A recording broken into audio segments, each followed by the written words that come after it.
I did it wrong, and it exploded. No, seriously, my snake plant literally threw out 16 new pups in 3 weeks because I accidentally did the one thing every plant expert tells you not to do. And now, my living room looks like a botanical garden designed by someone who doesn't understand the concept of too much of a good thing. I'm sharing this disaster-turned-masterpiece on Plant Care Secret because apparently, I've stumbled onto something the plant police don't want you to know. So if you want your home to look like mine, part jungle, part I clearly have my life together aesthetic, hit that subscribe button. Trust me, you'll want to see what else I accidentally discover. Here's what happened. I inherited this sad, lonely snake plant from my ex-roommate who moved to find herself in Bali. Classic. The plant was in this ugly terracotta pot, barely hanging on. Basically, the plant equivalent of a depressed teenager. I felt bad for it. So I did what any rational person would do. I completely ignored every care guide on the internet. Hack Mer 1, the neglect method, but make it strategic. Everyone says snake plants are indestructible. They're lying. They're not indestructible, they're just thriving on your neglect. But here's the twist nobody tells you. There's good neglect and bad neglect. I forgot to water mine for 5 weeks. 5. I went on a work trip, came back, and expected a crime scene. Instead, 3 new shoots pushing through the soil like little green middle fingers to conventional plant care. Turns out, snake plants are basically the camels of the houseplant world. They store water in those thick leaves, and when you underwater them, slightly, they panic propagate like they're preparing for the apocalypse. It's survival mode, baby, and survival mode means more plants. Your living room could look like this. Lush, full, impossible to kill. But you're probably overwatering like everyone else. Hack number 2. The wrong pot is the right pot. So after my accidental success, I got cocky. I thought, what if I put this in an even worse environment? I grabbed a ceramic pot with no drainage holes. The forbidden pot. The pot that should send you straight to plant jail. And I added, wait for it, lava rocks at the bottom. But that doesn't work, I hear you screaming at your screen. That's a drainage myth. Correct. It doesn't create drainage. But here's what it does do. It creates a false water table that forces the roots to grow down and around, searching for moisture. This stress, it triggers more pups. It's like sending your plant to a really aggressive gym trainer. My snake plant went from one sad cluster to 7 separate plants in 2 months. My apartment now looks like I care about things. I don't, but my guests don't know that. Hack number 3. The dark corner conspiracy. Everyone puts snake plants in dark corners because they tolerate low light. Tolerate. Tolerate. That's like saying you tolerate your annoying coworker, Gary. You survive, but you're not thriving. Here's my accidental genius move. I put mine in a spot that gets 3 hours of direct afternoon light, then darkness for the rest of the day. Basically, plant jet lag. This confuses the plant. It thinks it's in some weird seasonal transition, so it goes into overdrive producing pups for the upcoming growing season that never comes. It's psychological warfare, but against a plant, so it's fine. The growth was obscene. I'm talking thriller movie levels of shouldn't grow that fast.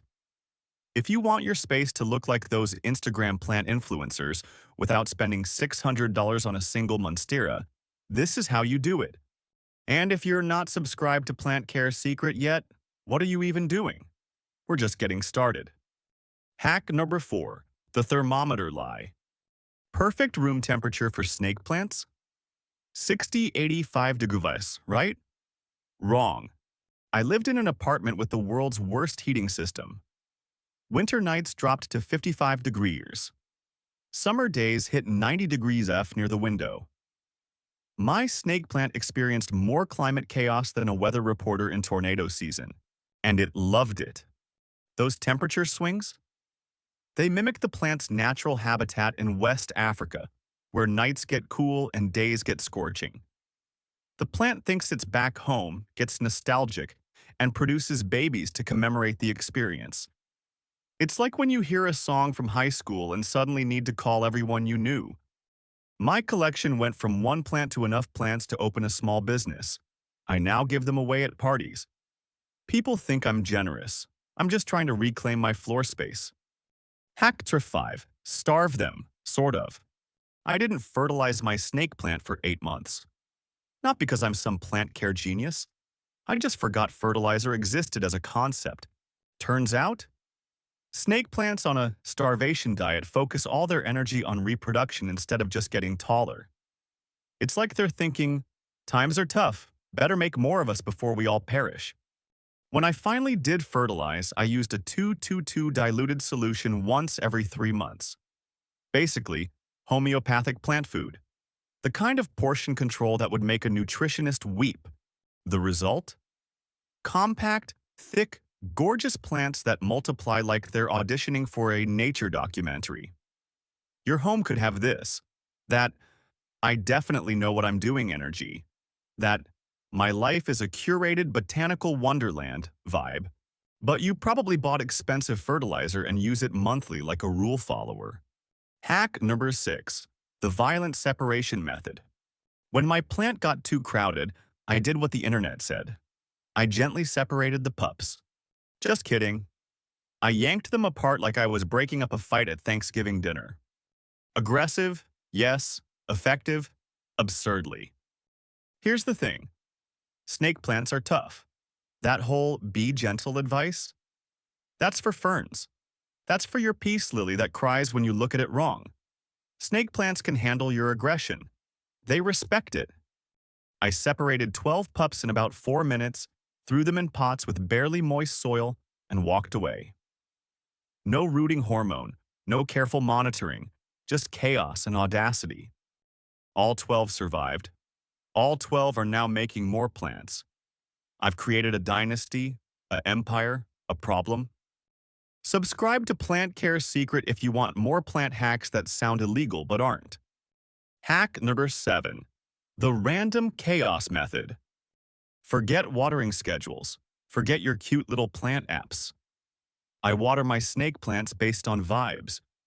Does the soil look sad? Maybe water. Am I feeling generous? Sure, have a drink. Is Mercury in retrograde? Definitely wait another week.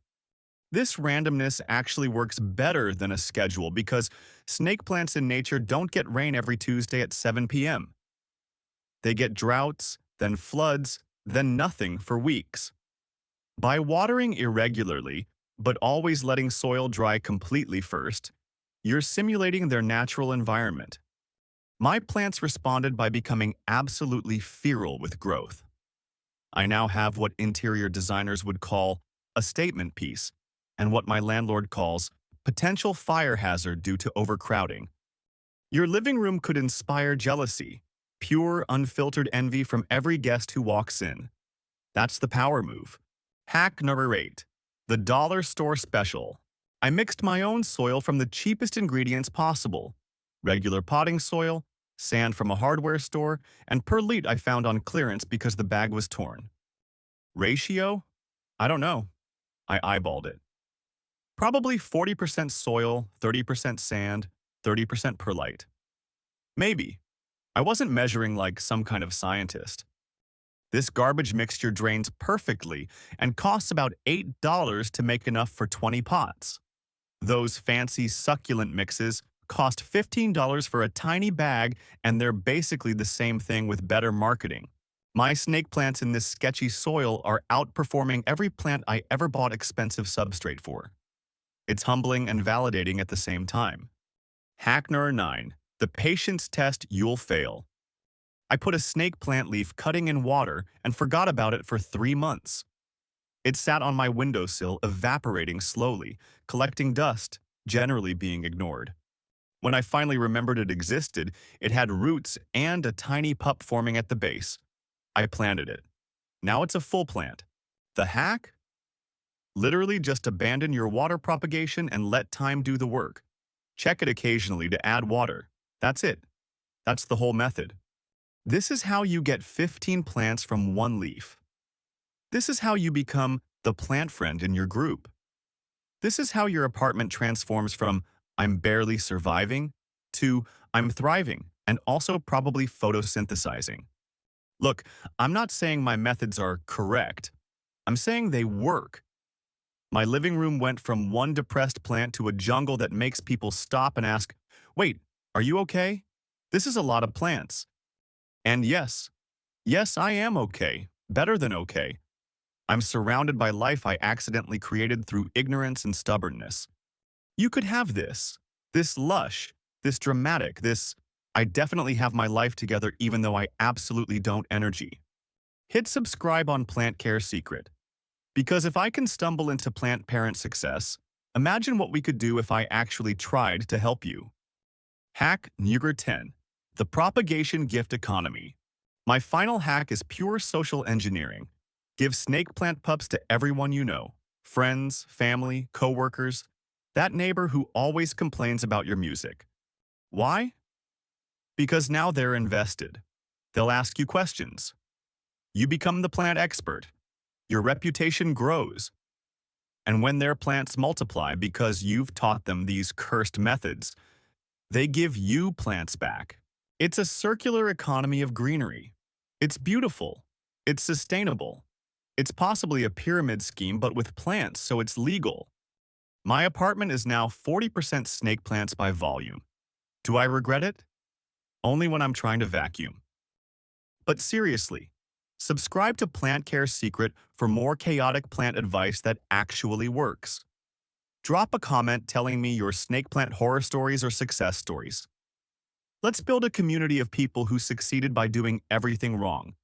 Because sometimes the dumbest ideas really are genius. And sometimes you just need to ignore the experts and see what happens. Your living room transformation starts now, or whenever you feel like it. No pressure, snake plants will wait. Now go forth and multiply. Your plants, not you. Although, no judgment.